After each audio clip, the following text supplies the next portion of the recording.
Assalamualaikum warahmatullahi wabarakatuh. Perkenalkan, nama saya Siti Asriati Walai dengan NIM P2116036. Di sini saya akan mereview kembali materi-materi yang sudah diajarkan oleh dosen saya. Berpikir kritis dan pengambilan keputusan. Yang kita tahu bahwa berpikir kritis adalah cara berpikir manusia untuk merespon seseorang dengan menganalisis fakta untuk membentuk penilaian. Sedangkan pengambilan keputusan dapat dianggap sebagai suatu hasil atau keluaran pemecahan masalah untuk mendapatkan penyelesaian yang terbaik. Memahami mengapa perawat membutuhkan keterampilan berpikir kritis. Karena berpikir kritis dalam keperawatan itu penting dilakukan sebelum mengambil keputusan dalam asuhan keperawatan, karena merupakan salah satu metode ilmiah dalam penyelesaian masalah klien. Jadi, berpikir kritis itu penting untuk seorang perawat. Berpikir kritis itu ada dua kata, yaitu berpikir dan juga kritis. Berpikir, proses tidak statis, dapat berubah-ubah setiap saat atau bersifat dinamis. Dan yang kedua itu kritis. Critical, yaitu bertanya, diskusi, memilih, menilai, membuat keputusan. Kritin yaitu to close to decide, untuk memilih, untuk memutuskan. Kritis atau hakim, kriterion, standar, aturan, metode. Critical thinking ditunjukkan pada situasi, rencana, dan bahkan aturan-aturan yang standarnya dan mendahului dalam pembuatan keputusan. Ada juga critical thinking, investigasi tujuan guna mengeksplorasi situasi, fenomena, pertanyaan, atau masalah untuk menuju pada hipotesa atau keputusan secara terintegrasi. Menurut Burner dan Sugiart 1997, berpikir kritis adalah proses kognitif atau mental yang mencakup penilaian dan analisis rasional dan info atau ide serta merumuskan kesimpulan dan keputusan. Menurut Abraham 2004, berpikir kritis adalah proses untuk mengaplikasikan, menghubungkan, menciptakan, atau mengevaluasi informasi yang dikumpulkan secara aktif dan terampil. Menurut American Philosophical Association 1990, berpikir kritis merupakan proses yang penuh makna untuk mengarahkan dirinya sendiri dalam membuat suatu keputusan. Proses tersebut memberikan sebagai alasan sebagai pertimbangan dalam menentukan bukti, konteks, konseptualisasi, metode, dan kriteria yang sesuai. Sedangkan menurut Janicek 2006, berpikir kritis adalah cara berpikir yang relatif beralasan yang dilakukan pada keputusan apa yang dilakukan atau diyakinkan. Berpikir kritis dalam keperawatan merupakan komponen dasar dalam mempertanggungjawabkan profesi dan kualitas perawat. Pemikir kritis keperawatan menunjukkan kebiasaan mereka dalam berpikir, kepercayaan diri, kreativitas, fleksibilitas, pemeriksaan penyebab atau amnesia, integritas intelektual, intuisi, pada pikir terbuka, pemeliharaan, dan refleksi. Tujuan berpikir kritis yaitu mengikuti pendidikan ke jenjang yang lebih tinggi, menerapkan profesionalisme, mengetahui teknis dan keterampilan teknis dalam memberikan asuhan keperawatan. Berpikir kritis diperlukan untuk mengembangkan kemampuan analisis kritis, ide, advokasi. Berpikir kritis menggunakan kemampuan deduktif dan induktif, pengambilan keputusan berdasarkan fakta. Jadi, dalam mengambil keputusan itu harus berdasarkan fakta. Ada juga metode berpikir kritis, DBT atau perdebatan atau argumentasi, individual decision. Individu berdebat dengan dirinya dalam proses pengambilan keputusan, group discussion atau grup diskusi, persuasi, pengaruh, perbuatan atau keyakinan atau sikap dan nilai-nilai dengan berbagai alasan atau argumen atau bujukan. Ada juga propaganda sengaja untuk mempengaruhi dapat baik atau buruk. Ada juga coercion, mengancam atau menggunakan kekuatan untuk memaksakan kehendak. Keterampilan berpikir kritis yaitu ada analisis, kesimpulan, penjelasan, evaluasi, penafsiran, atau regulasi diri. Ada juga karakteristik berpikir kritis. Yang pertama, proses pengetahuan multidimensi. Yang kedua, berorientasi pada proses. Yang ketiga, jejaring saat mengimplementasi pengetahuan atau tantangan atau hipotesa atau modifikasi. Yang keempat, sikap yang dipelajari. Yang kelima, kesadaran Yang keenam, empati dan pemberdayaan. 7. Teori belajar sosial. 8. Hasil sosialisasi profesional. 9. Mencakup keterampilan dan kognitif. 10. Merupakan sikap kritis mencari dan meningkatkan kemampuan profesional. Yang terakhir yaitu melibatkan perasaan atau angan-angan dan intuisi. Ada 5 proses berpikir kritis. Yang pertama, memahami tulisan. Yang kedua, mengevaluasi isi dan bagian isi. Yang ketiga, mempertanyakan, menjawab pertanyaan atau menjawab. Yang keempat, membangun pertanyaan atau mencari jawaban. Dan yang kelima, titik awal upaya pencarian. Aktivitas mental dalam berpikir kritis. Yang pertama, mengajukan pertanyaan. 2. Mengumpulkan info dan relevan. 3. Validasi info yang tersedia. 4. Menggunakan pengalaman dan mengetahui yang lalu untuk menjelaskan. Yang kelima, mempertahankan suatu sikap infleksibel. Yang keenam, mempertimbangkan pilihan yang tersedia. Yang ketujuh, merumuskan suatu keputusan. Modal berpikir kritis. Remembering, menggunakan pengalaman masa lalu. Jika ada masa lalu yang pengalamannya bisa dipakai juga ya.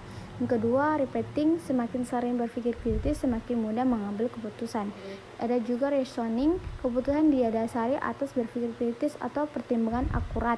Ada juga organizing, mengorganisasi fakta yang mendukung fenomena. Relating, menemukan relasi antar fenomena. Ada juga revalidating, menganalisis kembali secara hati-hati. Asumsi berpikir, komponen dasar keperawatan berpikir, perasaan, dan berbuat sejalan. Ada juga mengembangkan upaya berpikir kritis, adanya upaya yang disengaja. Yang ketiga, jangan hanya apa yang dipikirkan, tetapi bagaimana berpikir. Dan 4, berpikir dalam keperawatan sama dengan situasi pribadi.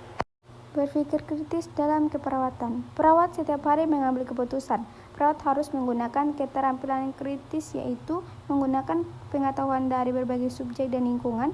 Perawat menangani perubahan. Perawat penting membuat keputusan, menganalisis keterampilan kognitif, menerapkan standar, menilai atau menganalisis permasalahan, mencari info atau mengidentifikasi fakta, transformasi pengetahuan atau menggunakan pengetahuan yang telah dimiliki dalam mendekati fenomena. Penerapan berpikir kritis dalam keperawatan, menggunakan bahasa dan keperawatan, argumentasi dalam keperawatan, mengambil keputusan, menerapkan dalam proses keperawatan. Penggunaan bahasa dalam keperawatan, perawat menggunakan bahasa verbal dan verbal, memberi info yang dapat diklarifikasi atau memberikan informasi pentingnya komprehensi pada klien, mengekspresikan perasaan dan sikap, mengumumkan jam besuk efektif, memberikan kesempatan klien istirahat. Ada juga melaksanakan perencanaan keperawatan, ide dalam tindakan keperawatan, informasi dianjurkan minum, mengajukan pertanyaan dalam rangka mencari info, mengekspresikan keraguan dan keherangan mengapa klien tiba-tiba shock, mengekspresikan pengendalian, asumsi penyaklarifikasi karena yang tidak benar. Penerapan berpikir kritis dalam proses keperawatan yaitu pengkajian atau kumpulan data, validasi data, kategori data. Ada juga perumusan diagnosa keperawatan, tahap pengambilan keputusan yang paling kritikal. Ada juga perencanaan keperawatan, gunakan pengetahuan dan alasan. Ada juga pelaksanaan keperawatan, mengimplementasi ilmu dalam situasi nyata. Yang terakhir, evaluasi keperawatan. Perawat mengkaji aktivitas tindakan atau terpenuhnya kebutuhan dasar. Materi yang kedua, diagnosa keperawatan. Diagnosa keperawatan, pernyataan klinik tentang respon individu, keluarga, atau komunitas pada masalah kesehatan atau proses kehidupan yang bersifat potensial, risiko, atau aktual. Posisi dalam proses keperawatan. Tahap analisis berhubungan antara pengkajian dan perencanaan, proses klarifikasi dan validasi informasi untuk membuat diagnosa akurat, review data atau situasi untuk mengidentifikasi kemungkinan penyebab dan masalah, hubungan data dan pengaruhnya pada kesehatan. Ada juga bentuk dasar rencana asuhan keperawatan. Komponen PES, problem atau P, masalah atau status atau kebutuhan kesehatan, label aktual, resiko potensial, etiologi atau E, faktor penyebab lingkungan, perilaku, interaksi klien dan lingkungan atau faktor eksternal berhubungan dengan. Tanda dan gejala atau S, data yang mendukung dimanifestasikan oleh. Jadi rumusan diagnosa keperawatan itu PES. Tipe dan komponen, aktual, label, gambaran diagnosis. Karakteristik, tanda klinik subjektif dan objektif. Faktor yang berhubungan, faktor etiologi yang memengaruhi status kesehatan. Patologi, treatmenting, situasi perkembangan. Contoh, tidak efektifnya bersihan jalan nafas. Keterbatasan mengeluarkan ekskresi berhubungan dengan ekskresi kental dan berlebihan. Tipe dan komponen resiko atau resiko tinggi. Label, gambaran perubahan status kesehatan diawali oleh risiko untuk atau resiko tinggi untuk. Faktor resiko, situasi yang meningkatkan kerentanan. Contoh risiko tinggi untuk kerusakan integritas kulit berhubungan dengan imobilisasi karena sakit. Tipe dan komponen wellness, proses pencapaian tingkat fungsi lebih tinggi. Indikator keinginan mencapai tingkat fungsi yang lebih tinggi, status dan fungsi efektif. Label, potensial untuk meningkatkan diikuti oleh tingkat wellness yang diinginkan. Contoh, potensial untuk meningkatkan proses keluarga. Pernyataan, satu bagian hanya label P, diagnosis wellness potensial untuk meningkatkan status kesehatan ibu hamil. Dua bagian label dan faktor heterogenesis status kesehatan atau PE, diagnosa resiko untuk injuri berhubungan dengan kurang kesadaran adanya bahaya. Tiga bagian label, faktor kontribusi dan tanda dan gejala. Jadi P satu bagian, PE dua bagian, dan PES itu 3 bagian. Problem hasil pengkajian tahap 1, kategori 1 keadaan sakit, 2 perkembangan keluarga, 3 keluarga sebagai sistem. Etimologi kategori sakit, gambaran kemampuan pelaksanaan tugas kesehatan keluarga atau mengenai masalah, pengambilan keputusan, merawat, modifikasi lingkungan, pemanfaatan fasilitas yang khas. Hasil pengkajian tahap 2, jika terganggu lebih dari satu tugas, gunakan tugas 3. Jika terganggu dominan satu tugas, gunakan tugas dominan. Perkembangan dan sistem sesuai klasifikasi Nanda. S. Tanda dan gejala, data subjektif dan objektif hasil penjajakan 1 dan 2. Kategori sakit, persepsi dan penahan keluarga dalam pelaksanaan 5 tugas kesehatan keluarga. Perkembangan yaitu hasil pengkajian perkembangan. Sistem, hasil pengkajian berfungsinya sistem keluarga. Adapun faktor penentu prioritas, sifat masalah sesuai label, kemungkinan diubah, pengetahuan sumber daya keluarga, perawat, dan masyarakat. Potensi dicegah, kepemilikan masalah, lamanya masalah, tindakan sedang dilakukan. Menonjolnya masalah, yaitu persepsi keluarga melihat masalah. Materi yang ketiga yaitu taksonomi diagnosa keperawatan, taksonomi internasional Nanda. Perawat adalah diagnosa. Sebagai landasan asuhan keperawatan, ada 2 dasar pembangunan kebutuhan kompetensi. Yang pertama, membutuhkan intelektual, interpersonal, teknis. Dan yang kedua, belajar dari pengalaman. Berpikir kritis, proses berpikir kritis dapat ditingkatkan merangsang untuk menggunakan 2. Harapkan penggunaan, validasi penggunaan yang sesuai, tunjukkan dukungan dan kepercayaan pada kemampuan berpikir kritis penting untuk akurasi diagnosis dan penggunaan NOC dan NIC. Ada 5 hal dalam diagnosa keperawatan. Yang pertama, diagnosa keperawatan terstandar atau kalimatnya baku. Kedua, diagnosa keperawatan tertentu, ada syarat dan batasan karakteristik masing-masing diagnosa.